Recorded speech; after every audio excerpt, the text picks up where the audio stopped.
You know this hell on earth business?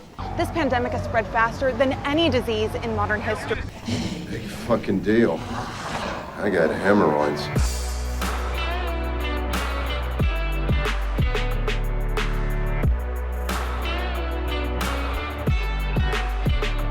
Hey guys, welcome back. Trey Keys here with your standard issue. Today we'll be talking about Demon Knight.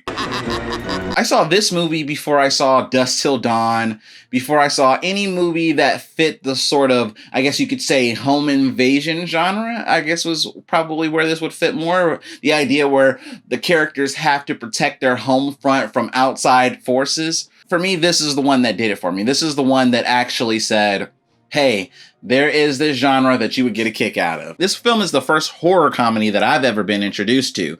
The idea that you can laugh and be afraid at the exact same time. I mean, I guess there's a study behind that says that when you're afraid that you might sometimes laugh to compensate just so you can make yourself feel better about it. It's kind of interesting. Like, I hadn't seen Chucky yet. I hadn't seen Nightmare on Elm Street. So for me, this film is what introduced me to this genre. This is also the first movie I've ever seen a set of melons. Big, juicy melon. Nice. So that was also interesting. The main villain, played by Billy Zane, is really comedic. He's really good at playing his role. You could tell that he's the one who's like, why so serious? You don't have to take your part that seriously at all. You just show up and have a good time. I literally envy this guy, while everyone else is just like, hey, we're all here trying to take our job seriously. I love Jada Pinkett in this movie. She's very relatable. Matter of fact, when I see her, I kind of see myself in sense of being that person who lives with their family members, but you take care of the chores and all the things like that you don't want to do. And you kind of hope that one day something's going to come along that's going to take you from Cinderella status to... And so you can kind of relate to that. You know, she wants to travel the world, go to France and really do it big, but she's stuck in this rundown town that's not going anywhere. You don't get too much of a sense of the town outside of this film. There is one scene that takes place at a diner where the main character tries to steal the car, and then you get this, I guess, an abandoned train yard scene where he meets one of the other characters that are later going to be at the hotel. And you also get to see them go into the mines, which is also kind of a semblance that, yeah, this is like a small town. Like, there's really not too many people. There's like 2 officers probably in this whole town, considering that nobody radios for backup or anything along those lines. It's like the mailman who is in love with the prostitute that's also staying at this hotel said that he recently lost his job at the post office. And then it kind of sets up this thing, which is, I would say that at that time was very modern, considering the fact that there was a lot of talks about like post offices being shot up. I just love how the villain plays on each character's weakness. I love the idea that Cordelia's weakness is the fact that all she ever really wanted was to be loved. And of course the demon preys on that and he turns her freaking hideous. U-G-L-Y, she ain't got no alibi, she ugly. And uses her to get to the mailman. A little kid, like, to prey on his weakness, it's simple. You just go for the fact that he loves comic books.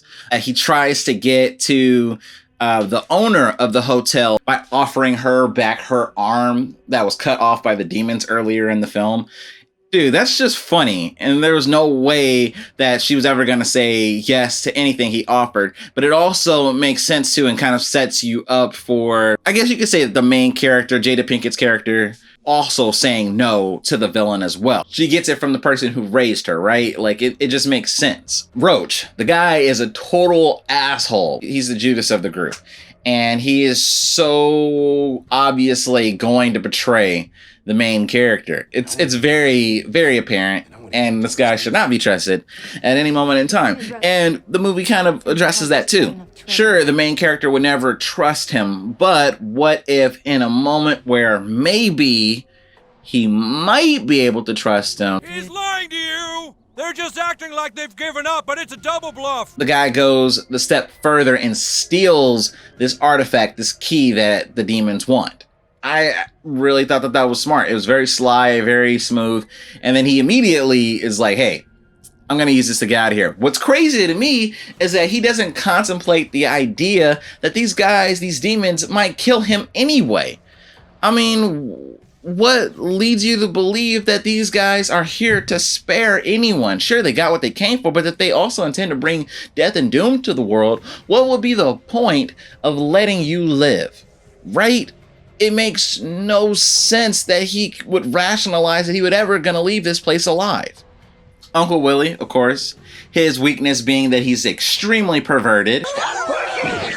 It's okay, keep pushing. His weakness being that as an old man who, is no longer living in his younger years, to be offered something that would allow for him to feel as young as he once was, of course, he's going to take that opportunity. Holy shit. Sorry guys, there's no way YouTube would let me play that. So if you want to see that, you're going to have to check it out in the actual film. I love how Jada Pinkett's character is so smart that she literally, like, first day on the job, has the demon key, knows what to do to beat this guy, or at least how to think smart in her approach to beating this guy. It's really quite genius. You got to wonder why nobody never thought about it before. I love when she's like basically about to start her journey and you already know that there's a demon hot on her tail gonna be chasing her the rest of her life. I'm gonna give Demon Knight a way above standard, because this movie, no matter how many times I've seen it, I always want to watch it again. Thanks for watching, guys. Be sure to subscribe if you haven't already. Ring my bell if that's what you're into. Be sure to like, share, and comment below. I'm Trey Keys, and this is just a standard issue.